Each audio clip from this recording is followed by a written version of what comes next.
오늘 주님께서 우리에게 주시는 신약 성경 말씀 요한복음서 14장 13절부터 14절까지 말씀입니다. 너희가 내 이름으로 구하는 것은 내가 무엇이든지 다 이루어 주겠다. 이것은 아들로 말미암아 아버지께서 영광을 받으시게 하려는 것이다. 너희가 무엇이든지 내 이름으로 구하면 내가 다 이루어 주겠다. 아멘. 지난주에 오랜만에 구미에 눈이 많이 왔습니다. 일하시는 데에 또는 출퇴근하시는 데에 차질을 겪지는 않으셨는지 모르겠습니다. 아무래도 고생들은 좀 하셨겠습니다마는 이번 겨울도 추울 만큼 추웠고 눈도 올 만큼 왔으니까 겨울 구실은 제대로 한 셈입니다. 이제는 봄을 기다리는 일만 남은 것 같습니다. 오늘도 하나님의 나라를 사모하는 마음으로 주님의 집으로 모이신 여러분 위에 하늘의 은혜와 땅의 축복이 넘치도록 임하기를 주님의 이름으로 기원합니다. 지난 주일에는 선과 위선에 대해서 우리가 생각을 해봤는데 오늘은 진언과 허언에 대해서 이야기를 나누려고 합니다. 우리가 이런 말을 가끔 하죠. 말이면 다 말인 줄 아느냐. 입에서 나오는 소리라고 해서 다 말이 아니라는 것입니다. 세상에는 말인 것 같지만 가나다라 발음은 되지만 소음에 지나지 않는 말이 있습니다.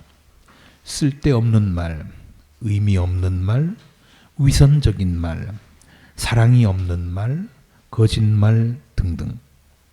우리가 사리에 맞지 않는 말을 들으면 뭐라고 합니까? 누가 엉뚱한 소리를 마구 해댈 때에 옆에 있던 사람들이 헛말씀 하지 마십시오. 그럽니까? 아니죠. 그냥 헛소리 하지 말라고 그렇게 말합니다. 왜 그런가 하면 말 같지 않은 말은 말이 아니라 소리에 불과한 것입니다. 좀 심한 표현을 쓰자면 개소리죠.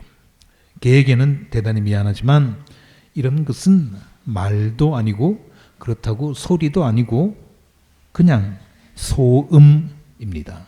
시끄러운 소리, 소음. 잠언 26장 23절 말씀에 보면 이렇게 되어 있습니다. 악한 마음을 품고서 말만 매끄럽게 하는 입술은 질그릇에다가 은을 살짝 입힌 것과 같다. 겉과 속이 다르다는 얘기입니다. 생각 없는 말, 마음이 없는 말, 겉으로만 매끄럽게 하는 이런 말, 다 소음입니다. 때로는 우리가 남을 비판할 수 있죠. 필요에 따라서는 비난할 수도 있습니다. 그러나 그 비판이나 비난 속에 사랑이 들어있으면 그렇게 나쁘지 않습니다. 오히려 양약이 될 수 있습니다. 문제는 애정이 없는 비판, 사랑이 없는 꾸지람, 아끼는 마음이 없는 나무람, 이런 것들은 위선입니다. 이런 말들이 바로 소음이죠. 쓰레기입니다. 아무짝에도 쓸데없는 오물입니다. 거짓말도 그렇죠. 잠언 19장 22절 말씀. 사람에게서 바랄 것은 성실이다. 거짓말쟁이가 되느니 차라리 가난뱅이가 되는 것이 낫다. 거짓말쟁이가 되느니 차라리 가난뱅이가 되는 것이 낫다. 그랬습니다. 이런 소음들은, 소음이라고 하면 원하지 않는 소리들을 말하죠. 이런 소음들은 오래 가지 못합니다. 잠깐 동안 사람들을 속일 수 있을지 모르지만 금방 들통이 나고 말죠. 그런가 하면 정말 말다운 말이 있습니다. 말다운 말. 소리가 아니라, 소음이 아니라 말이라고 붙여줄 수 있는 그런 말들도 있죠. 잠언 16장 24절입니다. 선한 말은 꿀송이 같아서 마음을 즐겁게 하여 주고 쑤시는 뼈를 낫게 하여 준다. 쑤시는 뼈를 낫게 하여 준다. 말다운 말 한마디가 고급 술보다 낫고 영양제보다 낫고 진통제보다 낫다는 거죠. 쑤신 뼈를 낫게 해준다니까. 우리가 뼈가 쑤실 때 뭐 약을 찾아서 먹지 않습니까? 병원에 가서 진료를 받아보지 않습니까? 그게 잘 낫습니까? 안 낫죠. 그러나 우리에게 힘이 되는 말, 위로가 되고 격려가 되는 말, 정말 사랑이 듬뿍 들어있는 따뜻한 말, 그 한마디는 뼈를 낫게 해준다고 했습니다. 부모의 노고를 인정해 주는 자녀들의 말 한마디, 그리고 자녀에게 용기를 주는 부모의 격려 한마디, 고독 속에 빠져있는 친구에게 해주는 따뜻한 정이 듬뿍 담긴 위로 한마디, 이런 말들은 값으로 따질 수 없이 소중합니다. 사람이 왜 결혼을 하고 왜 자식을 낳고 왜 친구를 사귀고 왜 모임을 만듭니까?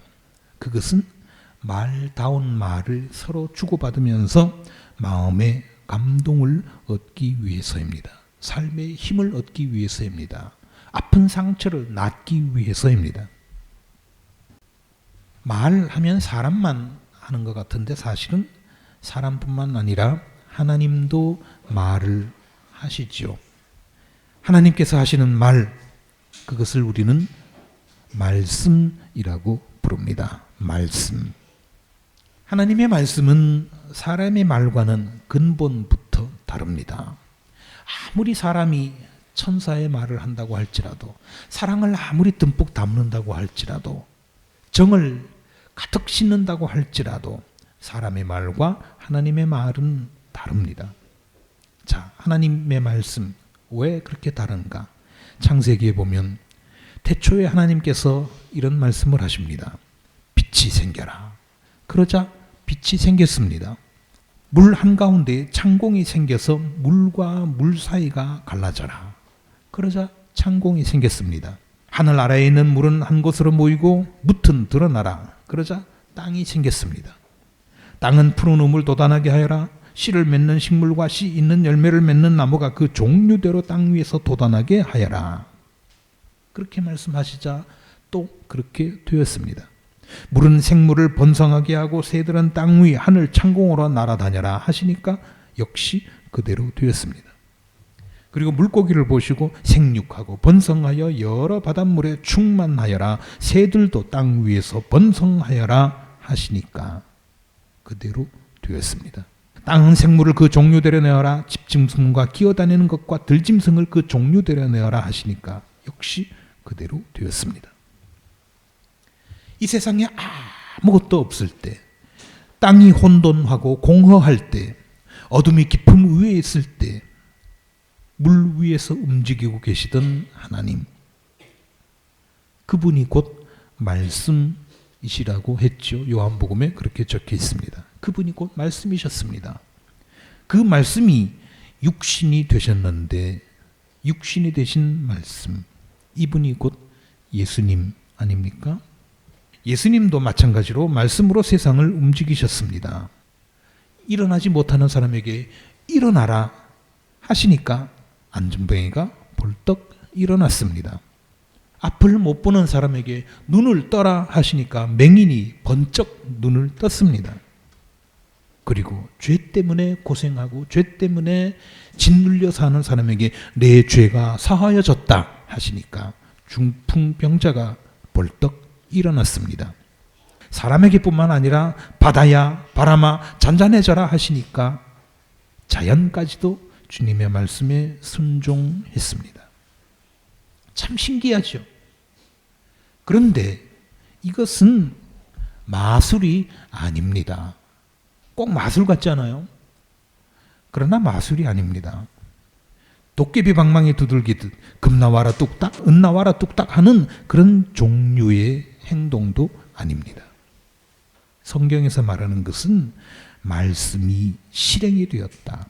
말씀이 그대로 이루어졌다 하는 것인데, 우리가 흔히 창조 얘기를 하면 뭐 진화론이 옳다, 창조론이 옳다, 뭐 그런 쓸데없는 얘기를 합니다만은 그런 차원의 문제가 아닙니다. 우리 조상들도 그랬잖아요. 말이 씨가 된다 그랬지 않습니까? 하나님께서 말씀하시면 사람이든지 자연이든지 다 그대로 실행된다는 것. 이것이 하나님 말씀의 묘미입니다. 어떻게 실행되는가? 그 원리가 뭔가? 그거는 저도 잘 모릅니다. 그러나 어쨌든 실행이 됩니다. 근데 우리가 누굽니까? 하나님의 딸, 하나님의 아들이죠. 하나님의 자녀 아닙니까?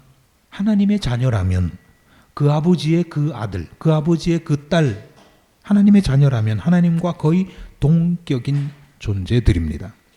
왜냐하면 우리는 하나님의 형상대로 하나님의 모습 그대로 지음을 받았기 때문입니다.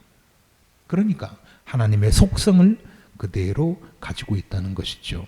하나님의 유전자가 우리 유전자하고 99.9% 같다는 얘기입니다. 친자식이니까. 그래서 예수님께서 이런 말씀을 하신 겁니다. 아까 읽어드린 말씀 요한복음서 14장 14절.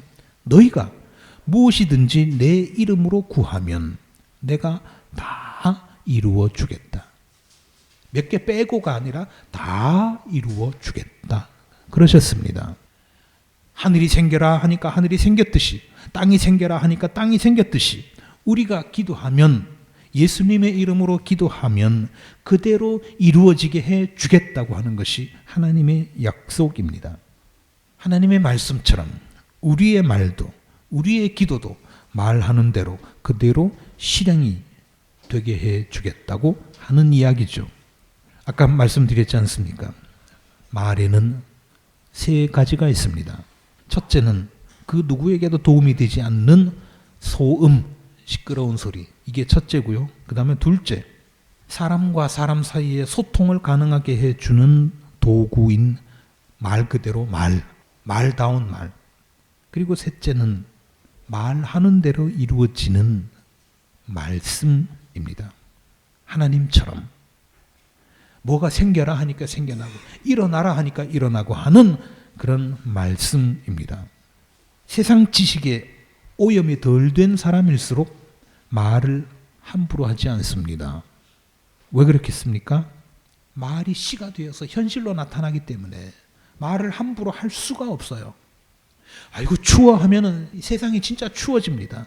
그러니 내가 어떻게 추워 소리를 함부로 하겠습니까? 아이고 저거 보기 싫어 하면 저 인간 진짜 보기 싫은 인간이 됩니다. 그러니 어떻게 함부로 그 말을 하겠습니까? 저거 미워하면 저거 천덕꾸러기 됩니다. 어떻게 그런 말을 함부로 하겠습니까? 그렇기 때문에 굉장히 신중하게 말을 하죠. 옛날에 신접한 사람들, 신이 내린 사람들이 주문을 외우는 일이 있죠. 왜 손오공 얘기 읽어보면, 서유기 읽어보면 스님들이나 또는 손오공도 그런 경우도 있죠. 또 뭐 삼장법사가 그런 일도 있습니다만 부족을 하나 써가지고 주문을 외고서 척 붙이면은 괴물이 갑자기 순한 사람이 됩니다. 이런 걸 가리켜서 주문이라고 그러죠. 주문.